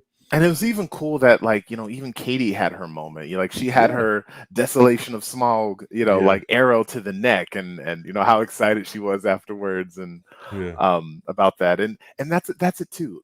Um, it kind of goes back to Iron Man 1 with the dynamic between Katie and Shang-Chi. They're friends. They are just best friends, and you don't need a love interest to yeah, have a male female character lead a story, and then at the end when they're holding each other, like that could be considered romantic. Sure, maybe they might lead into something romantic, right. or it can just be like two friends that love each other, that are happy to see each other, and the fact that they're male female, like who cares? Yeah. And I appreciated that. It's very much, like they just didn't force a relationship, and even like I said, even if they do end up having a relationship, it makes sense because they've been through so much together. They've Yeah. known each other since high school, so But I'm so glad it wasn't forced in this movie. You know what exactly. I mean? It wasn't like Exactly. at the end, like, "Oh, you killed the dragon. Oh, you did great with the arrow." Like it was, Yes. like it was like, It no, we was went through a lot of shit. We lost some good people, and they're even better friends now. And yes, they this didn't could Kylo totally and Ray lead to it. something. Mhm. We hear about it later in the post credits. Like your lives are intertwined. Like bigger things are coming, but like we'll get, it's just, but we didn't have to force feed a Exactly. romantic relationship to have a romantic relationship in this movie. Exactly. They kind of mention it real quick in that early scene before they go to work, on before the bus scene. Mhm. Katie's grandma tells Shang, like, when are you going to marry that girl? And he's like, we're just Yeah, friends. we're just So friends, they, and they she they had gives that him a look. moment to kind of tell the Mhm. audience, like, look, this is not a romantic couple. We're just friends. We're going right, Yeah. and it was perfect. And I also love the moment where they told the audience how to pronounce his name. Yes, He's done yes, that on Twitter, but they had yes, this whole bit, multiple times. this whole scene of how to, like, Yes, no, it's Shang, like Shang, yeah. Shang. Shang-Chi? Shang-Chi? Yeah, and going with their dynamic, like those two, like he comes from like a comic background, right? Like Yeah, the show yeah, you're referring to, as does Aquafina, and yeah, the two of them are so yeah. funny together. And it goes up to that last scene where he's talking about murdering his dad, and there's no, like Yeah, it's serious, it's and you serious, man. feel it, and And they I don't just throw a joke in, they don't make it downplay it. They let the yes. scene be what it needed to be. Exactly. So yeah, like as we said, we love everything, but like those tiny little intricate moments of these characters, like I love and I appreciate. Like I'm sure I can deep dive and talk about this junk for hours, but you know that I'll leave that as is. So other little bits and pieces. Again, as we were talking about Death Dealer, like I liked that character. That character was pretty badass. It played by what I think his name was Andy Lee, a YouTuber. And as I said, I thought that character was going to lead into something big, but I was Yeah. kind of cool with it not happening. And even to Razor Fist, and like I said, the that character still being alive. Like, I have a thing about villains still living, and that we can see him He's a pop good up in the henchman. future. Yes, exactly. And so, we talked a lot about the movie. I'm sure there's other things that I'm going to regret not bringing up, but Yeah, another exactly. thing I want to talk We about always do. was the ending. I feel like this movie, it closed every chapter I could possibly ask for, and specifically the lead in onto them telling the story to the friends, and the friends are Yes. just looking at them like, what are Yeah. y'all You making fun smoking? of us? Like, Right. And no. then Wong opens up Yeah. the portal, and they walk through, and they're just like, peace. Yeah. And I love that how they're telling them, like, just so casually. And then that dragon, you remember that Yeah. dragon? Oh yeah, that was crazy. Yeah. Like, it was Yeah, and so Shang's dad is fun. this crazy ass leader of the Ten Rings, and and I shot this arrow through a dragon. I do he called it. I shot the arrow through the soul sucker, and he's like, yeah, and then the super soul sucker. Oh yeah, the super soul sucker sucked. Yeah. Like I like, had one arrow left, and I thought about my mom and how she said, yeah. yeah, and she was Um, like, don't be mooching, It's just like, yep. yeah, and then just all the friends' faces are just like, what? But Yeah. yeah, even in the portal opening and Wong being like, Shang-Chi, Shang-Chi, and Yeah. then him being like, here, present. Like it was just like so funny. Like everybody in the bar is like, what the hell? Yeah, Like, as what's he's going going on in here? there, he's just like, peace. But so yeah, like that ending, and the little sister getting what she wanted. Like she said in the movie, like, I always wanted my own empire, so I thought I can just build my own. She's like, at 16, damn. And so she did. But like at the end, the way that she's sitting on the throne as the Yeah. camera's panning out, and you see Hey, we'll talk about what that in a sec. okay, Don't go okay. too All deep. right. All right. So loved it. Okay, so I mean, so that's pretty much the rest of the stuff that I'm going to be talking about is like the end credits. Yes. Um and another piece. In his room, they had a Kung Fu Hustle poster. Yeah. The 10 rings, you've seen Kung Fu Hustle, right, DX? Yeah. The 10 rings is not very much similar to that one character that had those rings on his wrist, and Yeah. he's kind of fighting and blocking with them and moving them, and Yeah, I think I saw a picture somebody like another meme that was made of a picture of that dude with all those rings, and yeah. then but they put the Shang-Chi like logo on it. Oh, okay, of course, of course. Yeah. But one of the main characters from Kung Fu Hustle was in this movie. He was the old man that Wenwu said, "Watch how you talk to me, boy. Like, Yeah. I've lived lifetimes." Like Yeah. that old man, he was in Kung Fu Hustle. He was Yeah. the landlord lady's husband. So I loved those like little, notches and nods. And like I said, man, I could probably go on and on about things I like, but we've covered a lot, and we still have more to cover. So Yes. Yeah, there's so much, man. Like you said, and then we know we're going to be kicking ourselves in the ass after this, being like, "Oh shit, I forgot to mention," because there's just so much good shit. Yeah. But yeah, so Wong comes out at the end of the movie, and he's like, "Yo, you guys need to come with me. We need to talk, right? Do you have the rings?" He's like, "Yeah," and he's like, "All right, we need to talk." And they go through the portal, end of the movie, right? In typical MCU fashion, we got two post-credit scenes, so we're going to talk about those right now. Yeah. And so we got a mid-credits, which was the bigger one. I felt like, I mean, really kind of setting up the future of the MCU to an extent. So we start off and we see Wong looking at kind of like a hologram version of the rings, kind of scanning on them, looking at them, and he's like, how long have you had these? And he's like, oh, my dad had them for like over 1,000 years. And he's like, man, this is nothing I've ever seen in our codex. What do you think? And you hear a voice, and my instant reaction was going to be Doctor Strange, right? Like, kind of weird that it wasn't Doctor Strange. Like, why would he not be consulting Strange? My son was saying that. He's like, oh, yeah, Doctor Strange. Yeah. So I heard the guy voice, and I'm like, oh, totally Doctor Strange. And it's a hologram of Bruce Banner.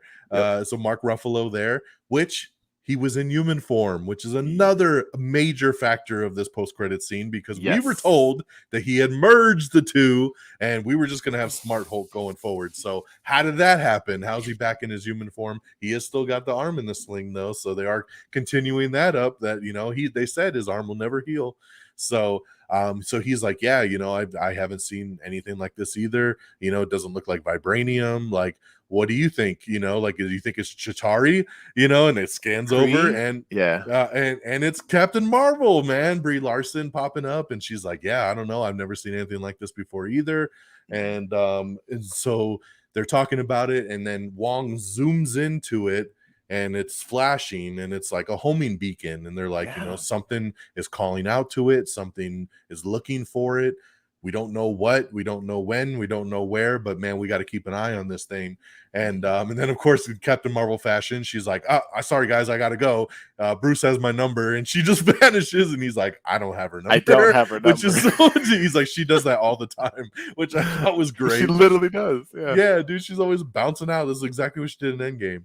And so he's like, I don't know, guys, but hey, welcome to the circus, which I thought was such a Yes, cool that line is a too. good And then line. he phases out, and then Wong tells them, man, like, hey, at this point, like, get ready, like, you're gonna be involved with stuff We're like gonna this, a call on lot you, yeah. going forward. We're gonna call on you, like, your lives will never be the same.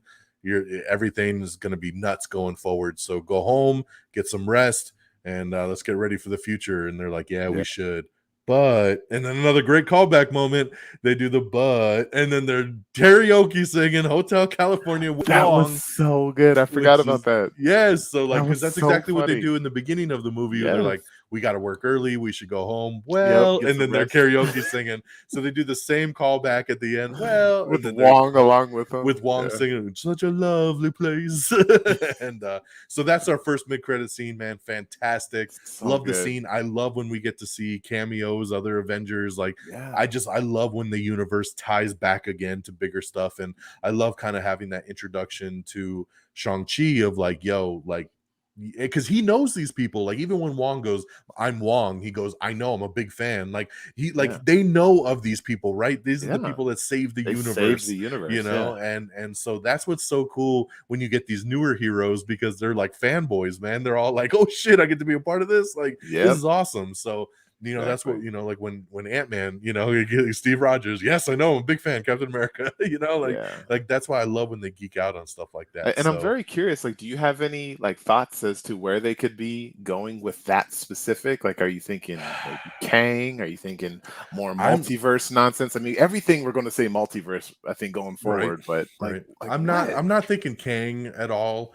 but I am thinking maybe like Secret Wars or something like that. I feel like this is obviously calling out to something intergalactic. I feel like they will have the rings be extraterrestrial. It is something that crash landed in a meteor in the dinosaur age or something that has just been sitting here, and and maybe just the rings now being with Shang and turning yellow, like unlocked the beacon or whatever. Like, so now I feel like it's calling some kind of alien thing. Who knows? Maybe it could be Galactus. I mean, we could go real big with this, that it's like, hey, this Earth is here now. Maybe we're calling the Silver Surfer to come check it out.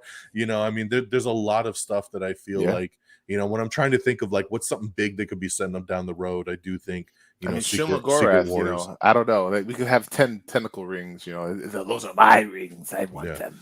Yeah, exactly. I mean, like that. Yeah, Galactus is one of my first thoughts. Secret Invasion, Secret Wars, like all that kind of stuff coming down the pipeline, that it could just be, we're going to have another big invasion that's going to be coming, because now they know where we're at because of that beacon. And I said Kang because I was just thinking, like, even though Kang is kind of just now a thing, like his bit is he exists all throughout time. So like, what if he planted those on Earth a long time ago for something, for that branch of the multiverse to happen, so that now it's calling out to him for him to come get it? I don't know, probably a stretch, but just want to just you never know, man. It could be Mephisto. We don't know. I'm sure it's Mephisto. or it's Reed Richards. Has something to do with it. Yes. Reed will become looking for those rings. It's in the negative zone. Yep. So yeah, so that's our first post-credit scene. I'll let you break it down some more what you thought. But then going to our very end credit scene, we were told by Shang-Chi at the end of the movie that his sister was going back to the compound to dismantle the 10 rings, right? She was shutting down her father's operation, that it was all getting shut down. So we go and we see her kind of taking down her pictures off the wall in her bedroom and everything. And then our boy from Creed 2 comes in, Razor Fist, and he's like, hey, they're ready for you. And you're like, okay, like maybe she's just gonna go talk to the troops now or something and be like, we're done, and let you all go on your way. You're all been, relieved of duty. And she walks out and she sits in her father's throne, man. And like you said, she's got that lean on and she's like, let's get to work, y'all. And it starts to pan out and we see that there's female warriors now, right? Because we knew at the 10 rings, man, it was only dudes. They were very big on just guys. So now we got girls fighting. We got guys apparently one fighting. of them was a widow too. There was a widow in the fight club. I don't know if she was in the after credit scene. Oh, but when they first get to the fight club, she's the one fighting the dude that has extremists in him. Remember, there was a soldier that was kind of glowing orange. I was going to call that out. See if he was fighting a chick that was a widow in the Black Widow movie. So they were the lower level fights. Right. But right. So it's panning out and you see the females practicing, the males practicing, and the compound now is all marked up and spray painted and tagged and all this kind of stuff. And then boom, on the screen, the 10 rings will return. So it's like, so she is not shutting it down. She is continuing it. Will it be bad? Will it be good? Will it be kind of whoever to the highest bidder? Which is the way I kind of see it going, because I'm like, I don't see, after everything that just happened in this movie, that she would just be evil all of a sudden. I feel like she just kind of like the Fight Club. She's like, hey, I'm going to make money, and whoever wants to hire the 10 rings to kick some ass, like highest bidder, wins. And I don't give a fuck what you want as long as I get my money. Like, and that's the way it kind of seems. I do feel like maybe the 10 rings thing could be a Disney Plus show. I feel like that's something that could be announced. Because I don't see a 10 rings movie. I don't see it just like, oh, this is the premise for Shang-Chi 2 and the Legend of the New 10 Rings. Like, I don't know. Like I just don't see any of that. I feel like they could have probably a pretty interesting story for a 6 episode Disney Plus show. So we'll see where that kind of pans out to. But 2 very interesting post-credit scenes, like we said, one that kind of sets up the bigger Marvel universe with Avengers and everything else, and then the end one kind of leading us to say, hey, just like how we know the widows are out there now with Yelena, coming off the Black Widow movie, we have kind of the same thing now with Xialing, running the 10 rings now. So 2 big credit scenes, man. So what was your thoughts coming off these 2? Dude, so first, after watching the first end credit scene, I'm like, okay, I know there's 2. DX said that there's 2. I was thinking the second one was going to be like a shawarma type of end credits, like Trevor. I thought it'd be something for a totally different movie. I thought maybe it'd be something for like Spider-Man, a lead-in, like, because remember, I always felt like the old school Marvel credit scene was like, one was almost for the like a trailer, like to another, and then the next was like, what's the next movie coming? We're gonna tease that, and they don't really do that anymore. There's not much of a, Yeah, I mean, I think, dude, that this world, this Marvel Cinematic Universe, it is expanding. Like you said, I mean, it we have all of Wakanda that has been discovered. Now we have this new organization and the 10 Rings and the Talao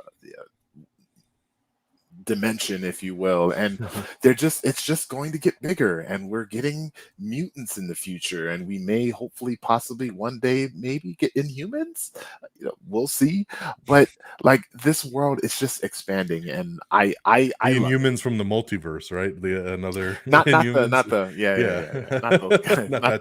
the horrible wig, Inhumans and whatnot, but yeah, I don't know. So like, thoughts, like, I loved these end credits, and I feel like they really got me excited for what's to come. And like, who knows, I spent so long talking about Echo, the character that we're going to be getting in the Hawkeye TV show. I spent so long talking about this character, hoping we would get some kind of Echo tie-in to the Shang-Chi, which didn't happen. But if we do get a 10 Rings TV show, I could see Echo popping up in that TV show. I'm just saying, there's a reason why I talked about Echo when I was referring to Shang-Chi. But anywho, I love that. Like I said, his sister ended up getting what she had always wanted. She is the leader of an empire, and like you said, I don't think that they're going to be going like she's now evil. But I feel like this is more deserved than Sharon Carter being the leader of Mandrapore or whatnot. I don't know. Like I was also thinking I feel like too that Mandrapore should have been where her Fight Club was. I thought that would have been a cool tie that run. would have been dope. It would have made And sense. I honestly thought that they were going to, I don't know, was it like, does it say where they were? It does. They were in it was Hong like Kong. they called it like arrived. Macau or something like that. It was something different. But like I thought that Val was going to pop up. Like I said, they're waiting for you. I thought we were going to pan out and see Val. Like, hey, oh, pop, pop, pop! I'm Val. I'm hilarious, but I need you to do a thing for me. It's just I don't like Val. I'm gonna tell you that I don't like Val so far. So, anywho, but yeah, man, super dope, super, just good things going forward, and this movie, even when it was over, it still gave us so much to look forward to in the future. MCU's back. We got a couple more movies coming in the next few months that we're going to be enjoying and here on Am I Still in the Air talking about, and it's good times. It's really good. It's great times, man. Because I almost consider this the first real movie of Phase 4, right? Because I mean, Black Widow technically is the first movie, but you know how it is. I mean, it's a prequel, takes place before Infinity War. It's hard to be like, oh, that's the kickoff to this massive new phase. No, this is the kickoff, and they kicked it off hard. So that's awesome. I mean, what do you think's going on with Bruce? How do you think he's back in human form? What's your thoughts on that?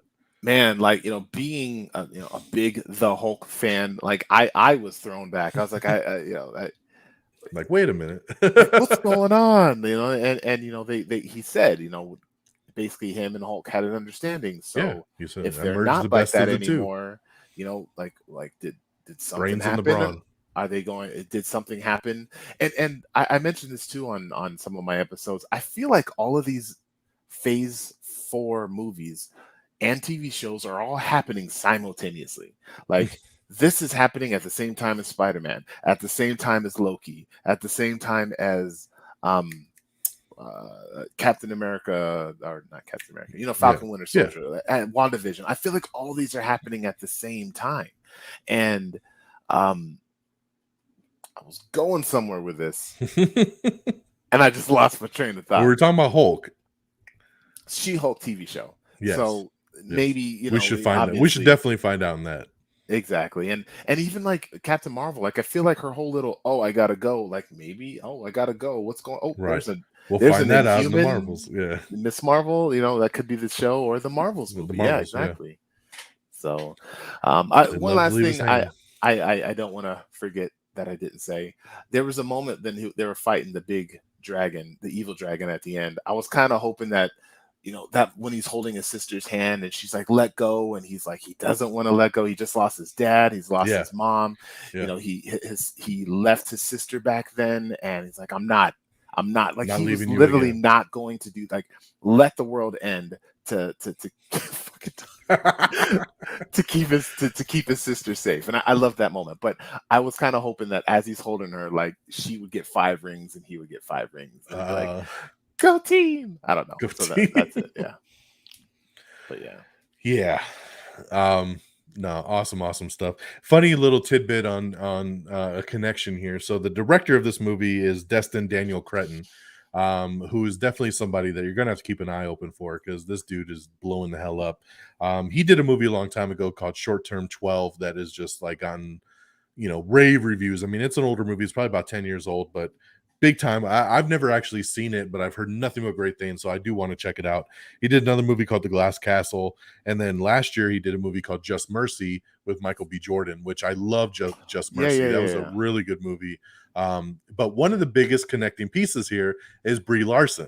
So Brie Larson has been in all 3 of these movies, and he loves her. So having her in the after credits scene was something big for him to kind of keep the run of him having her in every movie he's ever done.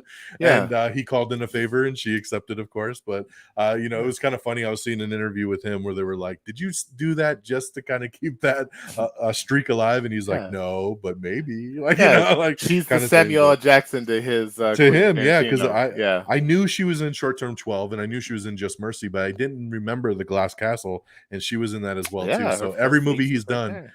Yeah, she's been in. So very cool moment there to kind of have her that is pop up as cool. Captain Marvel, which is always awesome. Did you know that Stan Lee was thinking about a Shang-Chi TV show back in the day with Brandon Lee as the lead?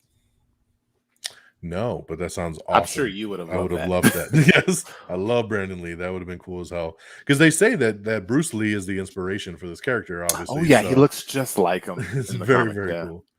Yeah. yeah, So great post credits, man. Knocked it out the park. So, as we always do, man, final thoughts and scores as we kind of start to wind this thing down. I think you kind of know, just based on our love talking about this yeah. thing, we couldn't really pull out things we didn't like. This movie is fantastic, guys. Like, I mean, plain and simple, Marvel. If you felt Marvel has kind of faded in the last couple years or has kind of been off its game It's or back. whatever the case may be, yes, it's hard not to say it's back because Marvel brought what they always do here, which is just a great character, great origin story. Great story. You know, which we haven't had a really good origin story really in a while because we've had nothing but established characters for a long time. And Hmm. now we get something again, somebody new brought into the fold, and we'll continue that into November when Eternals come out, another group of people that we have no idea about.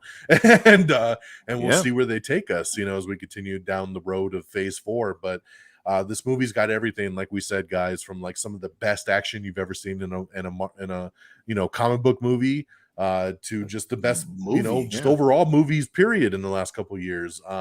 You know, there's some, you know, raid level stuff, you know, that you need to check out. And but it's got the humor and it's got, you know, heart, and it's just got literally everything that a movie should be giving you at the end of the day. And for a Marvel fan, knowing about the bigger part of the universe and what this could be setting up and where the road could take us over the next couple of years, I couldn't be more happier, man, than just for the film, for its success, and for Simulu, who just is a little dude that I watched on Kim's Convenience, and I'm like, and yeah. now he's going to become probably one of the biggest stars in the world, and that's Heck awesome, yeah. and I'm super happy for them. So, dude, I loved it. 5 stars easily, man. This is my second 5-star movie of the year.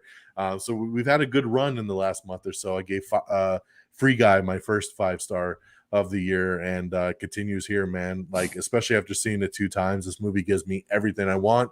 Couldn't really think of anything negative, so there you go, 5 stars, baby. Running it down back to the way I want the MCU. So, Peeps, what you Yeah. got? Final thoughts and score. Oh man, final thoughts. As we had stated multiple times, this movie it just hits on so many levels, from the action to the choreography to the music and Yeah, music. things I haven't. I really appreciate movies. Guardians of the Galaxy is a great movie for many reasons, but like the music in that movie, it's got a bit of a unique touch when it comes to music, but it Yes. has a lot of musical aesthetics. And this I one, felt it's another Black Panther kind of connection with yes. this movie's music, like even the end credit scene and stuff like that almost had that, you know, Black Instead of Panther, you Kendrick know, Lamar, Kendrick Lamar. Yeah, It had Anderson exactly. Paak on it. Yeah, Exactly, dude. I was like, dude, this is just like so when we were talking about all these Black exactly. Panther connections, I felt the soundtrack is another one of these. Yeah, and then Black Panther, they had a lot of the African, musical instruments, playing, throughout the film, and this one as well. Like it had the Chinese lute, the Chinese violin. It had that Young Zhong, I think it's called, that long, looks like a guitar, but it had all those instruments in it, and it just this movie has heart, and Big time. and not just that, like it overall connects to the MCU very well. He, as like a character, actor, his personality is going to mesh well with everybody. I can't wait to see him interact with everybody, from Mhm. Peter Parker to Thor to Star-Lord. Anybody he interacts with, I can't wait to see. Even Aquafina's character, who, like DX said, Yep. very hit or miss, but she hit very hard and very well in this movie. Um, and you'll enjoy it. Your family will enjoy it. Mhm. The little ones, grandparents, like everybody. I feel Yeah. I don't see anybody like disliking this movie, and if they do, you know, go jump in a dragon's mouth. I don't know. 99% audience rating. 99%. Wrap your head Again, around that. that one guy, it's just like the antibacterial cream, right? Yeah, Like it's that yeah. 99. Like There's they always gonna can't be say someone. There's always 100%. gonna be someone. Exactly. So, like UDX, and I'm sure we're going to get into it a little bit, like, with the overall Mhm. and where it fits in with the rest of the MCU, like it's right there with all the other 5 stars for the MCU films. And like I said, everything I want, it's MCU, it's martial arts, there's beautiful music, there's family, there's heart, there's Mhm. comedy. It's got it all, Everything. man. Yeah. So there you guys go, man. 2 5-star reviews right there, breaking it down for Shang-Chi and the Legend of the Ten Rings. So quickly, I want to address, so it's Labor Day weekend, right? So your typical box office weekend runs Friday to Sunday, and then on a holiday weekend, you kind of get a 4-day gross as well. So just to put into perspective, the previous Labor Day record holder was Halloween, the reboot that came out a couple years ago. It made $30 million, and that was actually the Labor Day record holder. Now, Wow. as of up to about a week ago, they were estimating Shang-Chi will probably fall between the 35 to 45 million dollar range. 35, 45 mil, just based on the way pandemic movies have been going and kind of where things fall, somewhere between 35, 45. Okay. Well, it's smashed all that. So, guys, take a look at this right here, man. Labor Day opening with a 4-day haul of $90 million.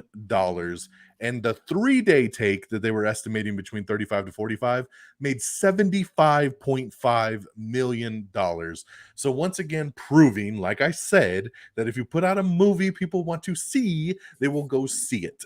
So, for everyone that says movie theaters are dead and everything should go on streaming, there's something to be said about the theatrical experience when it's exclusive and you make it a big deal and you go out with your family and your friends and you go see these things. And guess what? Repeat viewings. This is another thing we talked about. This is where the money comes from. I've seen it twice already and it's only been out for 4 days.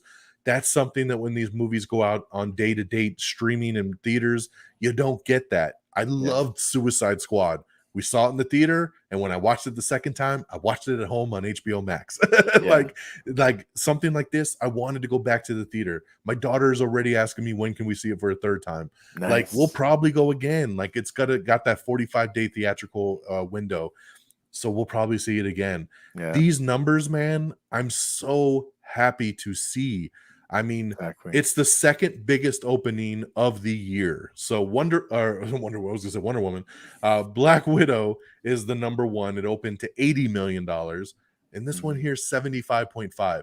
So take that into consideration. Black Widow, who's been around since the second movie in the MCU, Yep. right? Been in multiple films, Avengers films, everything. Gets her solo movie, makes 80 million opening It's been weekend. having marketing for like 2 years straight. Yes, for 2 years because it kept getting pushed back, Yeah. and it made opening 80 million on its opening weekend. Now, take for granted that it did go Disney Plus as well, and it made a lot of money on Disney Plus. So there was a lot of people that did not go to the theater to see it and just Yeah. decided to rent it on Disney Plus. So it probably would have made over 100 million if Disney Plus was not a factor, For but sure. it made 80.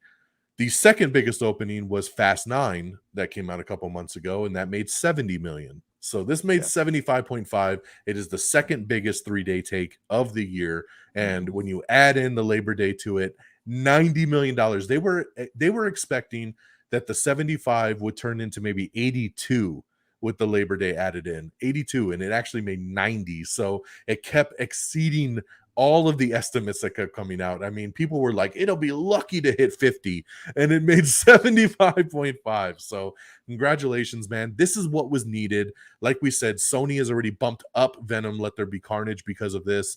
This was the factor. They said so much was riding on this movie doing well at the box office. Is James Bond going to get moved again? Is the Eternals going to get moved again?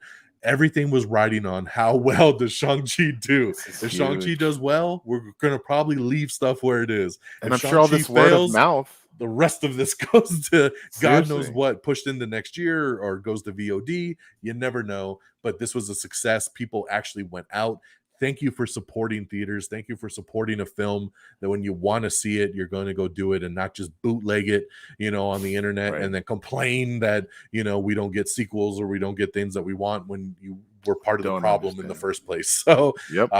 amazing box office. Opening weekend for Shang-Chi, and who knows, maybe when the final numbers come out tomorrow, they'll be even better.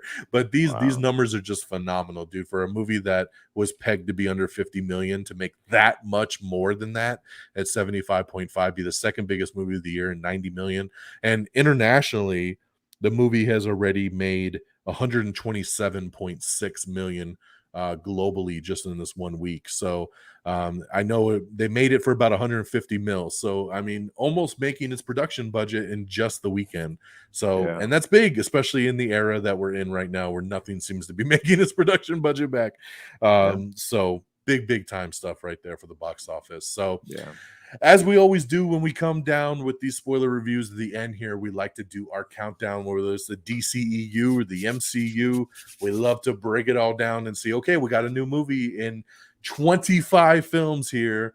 Where does it land? Where does it stack? We just did this with Black Widow about a month and a half ago, and here we are again, slicing in the 25th movie. And for preface, like we always say, just because a movie is ranked lower does not mean we don't like it. I always feel like I have to say that. Again, this is 25 films that I'd like all of them. So someone's got to hit the bottom of the barrel and you got to take the hit. It doesn't mean it's a shitty movie. It doesn't mean it's bad or I don't enjoy it. I think the lowest score I have for any of these movies is 4 stars. So, I mean, so everybody deserves it, but just some are a little bit better than others. So 25 films. Peeps, I'm going to roll it to you, man. I can't wait to see where Shang-Chi falls into line. What you got? Did this shift a lot, or did you just kind of get to plop it since we just did this for Black Widow? No, I just plopped it. Okay. It just That's how I moved felt everything. too, yes. It moved everything downwards. So yeah. And man, and it's really difficult. Like you said, I mean, like I'm choosing my children. Like which one of them do I like the best? Yeah. I'm sorry, man. You are No. redheaded and you're a stepchild, so you got to go down a little bit. But yeah. So starting at 25 is my least favorite, Iron Man 2. I real quick, I do want to watch this movie again. I want to watch all of these movies again, like kind of just to see like how my list would adjust. So Iron Man 2. Then we're going to, man, why'd I get small? Like, is it because Iron Man 2? You want to go like this? Yeah, let me just no. Okay, Iron Man 2. Number 24 is the first Thor movie. Then we got Iron Man 3, which this movie is connected to. Not really. Then we got never see me coming. We got Incredible Hulk sitting at 22. 21, Captain Marvel. Number 20 is Thor Dark World, aka Thor 2. 19 is the first Captain America, the first Avenger movie. Number 18 is Black Widow. Number 17 is the Avengers 2, which is Age of Ultron. Number 16, Doc Strange. Now we're getting into top 15. 15 is Thor Ragnarok. That's Thor 3. I still don't I know. You and Figgins. I know. How dare you? I know. I was like, okay, Thor, and then you're all Ragnarok. I'm like, fuck. I always forget it's so low. Sorry. Yep. Then I have the 2 Ant-Mans for 13 and 14. I love them equally. Whatever. 13 and 14 are the 2 Ant-Man movies. Number 12 is Captain America 3. Which is funny because my Ant-Mans are back-to-back as well, too. Yeah, right? So yeah. So were my Guardians, but you'll see what happened with that. So number 12 is Captain America 3, which is Civil War. And number 11 is Spider-Man 2, Far From Home. All right, we're down to top 10, y'all. Ooh, and number 10, Shang-Chi yet. Number 10 is the first Spider-Man Homecoming. Number 9 is the original Iron Man movie. And this is like, I think we've already gotten to like the 5-star for me. Like all of these movies, like 5-star for me. Then number 8, we have the Avengers movie, the very first Avengers, which doesn't have a cool tagline. Avengers back in action. I don't know. Number 7 is Black Panther. And number 6 is Guardians of the Galaxy 2. So now we are at top 5, y'all. Wow. And we still haven't heard Shang-Chi. Wow. My 5th is actually Shang-Chi. So Ooh, that's where that's Shang-Chi, big time, man. that's where it Top flies in 5. for me. So yeah, big boost there. A lot of guys got boosted down. Sorry, Spider-Man 2, you were in top 10, but not anymore. Guardians of the Galaxy is number 4. The first Guardians of the Galaxy, obviously. Avengers Endgame is number 3. Got a lot of feelings about that movie, but overall, I don't think anything has really matched that last on your left scene. And number 2, a movie that has been a game changer from day one, and it was the first big game-changing Marvel film, and to this day, it has so many exciting moments for me, but that is Captain America 2, Winter Soldier. And my top favorite movie of my MCU list, and possibly my favorite movie of all time, is Infinity War. Yeah, buddy. All right. Wow. Woo. Okay, man. That's interesting. Congratulations to Shang-Chi making the top 5 of this list right here. Good job. Okay. All right, y'all. Let's get going. So my top 25, number 25 for me is Captain America, the First Avenger. That always kind of holds that last tier. And then number 24 is Iron Man 3. So we've always said these two could probably flip-flop at any time. It's very neck and neck for me between the first Captain America movie and Iron Man 3 being 25 and 24. Number 23 is the Hulk, the Incredible Hulk, of course, with Edward Norton at number 23. Number 22 is Black Widow that we discussed on the last time. Number 21, Thor the Dark World. Number 20, Iron Man 2. Number 19, the first Thor movie. Number 18, Captain Marvel. Number 17, Doctor Strange. Number 16, the first Ant-Man movie. Number 15 is Ant-Man and the Wasp. Number 14 is Black Panther. Number 13 is Shang-Chi and the Legend of the Ten Rings.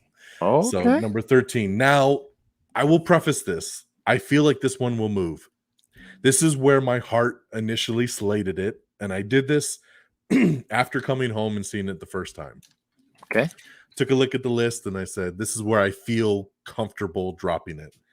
But and the last couple days, as I've marinated on this film, and as I've seen it a second time, I feel like it could move. I'm not ready to move it yet, but I feel like it could move up at least maybe 2 more slots. Okay, so maybe number 11. It might get top 10, maybe. Okay. Close. So right now it's number 13. Number 12 is Spider-Man Far From Home. So I feel like my thoughts on Far From Home and Shang-Chi, I feel like they're very neck and neck to me. For different reasons, obviously. So I feel like I do feel like Shang-Chi I will end up moving it at least into this slot, if anything. Okay. Number 11 is the first Iron Man movie. I need to rewatch this. It's been a while. It's been a hot minute since I've seen the first movie again. It's been probably a couple years. I feel like I need to revisit it because I'm starting to feel like this movie's not aging as well as some of the other ones do. It's great. Awesome origin story, 10 rings. But I feel like as these movies continue to come out and things start kind of getting better and better and better, that it holds a special place because it's that first movie in the MCU. But of course, I feel like overall it's kind of not holding to what some of the newer stuff is. So right now I have it at 11, but I feel like this is where I'm like, Shang-Chi could actually take this place as well too. Yeah. Isn't it crazy how we've gone from, the spectacular moment of just a man flying in a robot suit to a man riding a dragon into battle to fight another dragon? Like the dynamic is just, oh man. It's crazy. It's crazy. So number 10, getting into the top 10 now, is Guardians of the Galaxy Volume 2.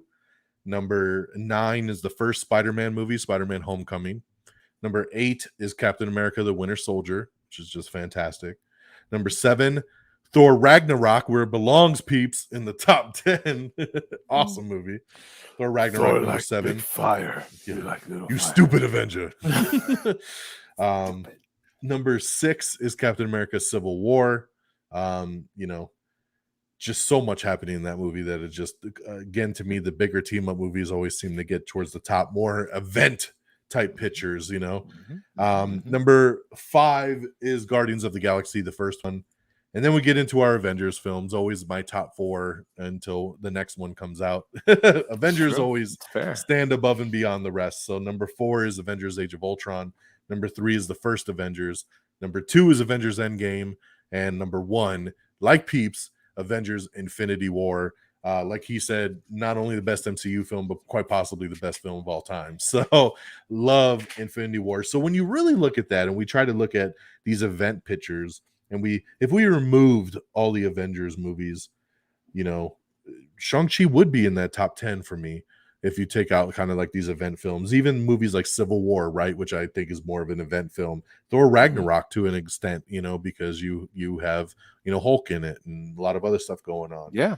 You know, Captain Guardians America of the 3. Galaxy, which is almost its own kind of thing because you're talking about a big team, right? It's not just a solo character. So when you kind of remove all of these things, I mean, it's at the top when you're looking at kind of origin stories, standalone origin stories. It is above. The only thing above it from a standalone origin standpoint would be Spider-Man Homecoming and the first Iron Man movie. Yeah, that's it. That's it. It'd be number 3 from an origin standpoint. So, I mean, it's fantastic to see how that kind of plays out. I mean, obviously yours is, I knew you'd have it in the top 10. Didn't think you'd have it in 5. But man, it's awesome. I mean, you know, and like I said, these could fluctuate. It's very hard ranking these things. Like you said, they're all our babies. Like we love all of them. I could sit down and watch any of these 25 movies at any time and, you know, just enjoy. And they're doing so good with these origin stories, you know, where it's not starting at the beginning and then slowly building up to the very end. Like it's like how Man of Steel was. Like they're kind of piecing it together as the story goes, and it flows so well. And it gives us our action in the beginning, and it also gives us our you know, somber moments to see a character that actually died like, you know, decades ago. So yeah, I just they have got this art down to a T, I think. Big time. Well, that's, my friends. Is there any other points you would like to drop on this? You think we've covered pretty much everything? I think we've covered pretty much as we can until we shut off, and then we're like, "Fuck!" We forgot to mention. Didn't talk about the dude. Yeah, exactly. Man. But no. Yes. Yeah. So, it was, yeah, we got it. It's great, guys. If you haven't seen it, go out and see it, guys. I mean, I hope that, you know, you've seen it. Obviously, you're watching a spoiler review, but if not, and you needed this to entice you, I hope it enticed you to go to the theater and check it out. And maybe it enticed you to go watch it again.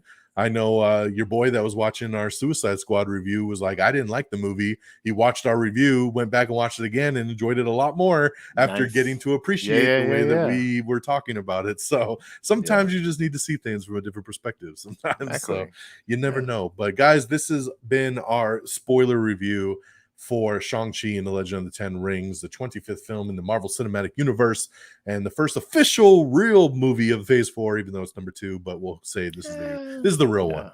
So it gets us going. So, Peeps, tell the people where they could find you. I got your tag right there, but tell them about your podcast. Where can people find you each and every week? As always, reddragonsradio.com, but the People's Forum, the name of the podcast that I run. Now, you can find it on the Spotify, I'm on the iTunes, I'm on the Google. Google the People's Forum, on the Googles. People's like that, and you'll see the People's Forum. And every Monday I drop, I call Marvel Cinematic Mondays, where I talk about Marvel related things. And as of lately, those Marvel fans out there, there's lots of what if conversations, lots of what if episodes lately. And last episode was a little difficult. I had to get some Shang-Chi in there. I had to get some what if in there, and some other little notes. But yes, and I also talk about other things, things that interest your boy Peeps. So check me out. As we stated, also on Red Dragons Radio. So yeah, that's where you find me.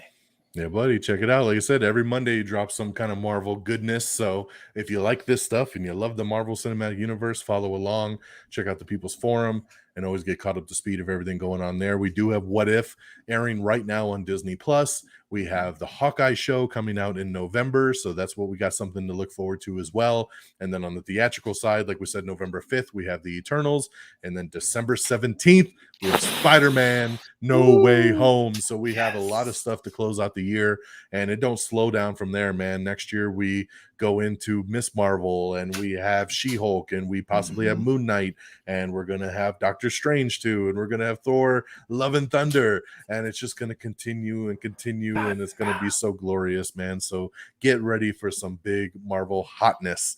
So as for me, guys, of course, this show right here, you can follow on Twitter at Am I On The Air, all one word. Follow along. And of course, you can follow me directly at DXDonMega. Everything else is right here at the bottom, amiontheair.com. You can, of course, find us on all the socials, Facebook, Twitter, Instagram, TikTok. We just follow along anywhere you want. The Googles, the YouTubes, the Spotifys, and everything, man. It's all right there, man. There's so much. Look at that ticker. Just keeps on going with all the great places that you could find us. Amazon Music and Pandora and iHeartRadio, and of course, Red Dragons Radio. So yes, so make sure you follow along and keep up weekly with the main podcast of Am I On The Air, the People's Forum, and everything in between. So thanks, guys, for tuning in. We seem to be hitting our stride at this hour 45-minute mark. It's like, I feel like Black Widow was an hour 45, Suicide Squad was an hour 45, and this one hits an hour 45. So, man, we just have found our groove somehow at an hour and 45 minutes. It's that sweet spot, like you said. It's that sweet spot. So have a great week, y'all. Enjoy this. We will have the audio version up on the podcast feed as well for those of you that like to listen and not watch. So we make sure you have the best of both worlds. So take care, y'all. Until next time, what are we talking about? We'll probably be talking about, you know what? We'll probably be back for Venom, probably for sure. Since that got bumped up, we're going to be talking about some carnage up in here. That's going to be fun. Red one. Oh, shit, it's a red one. So we'll get ready for that. So till next time, y'all. Peace.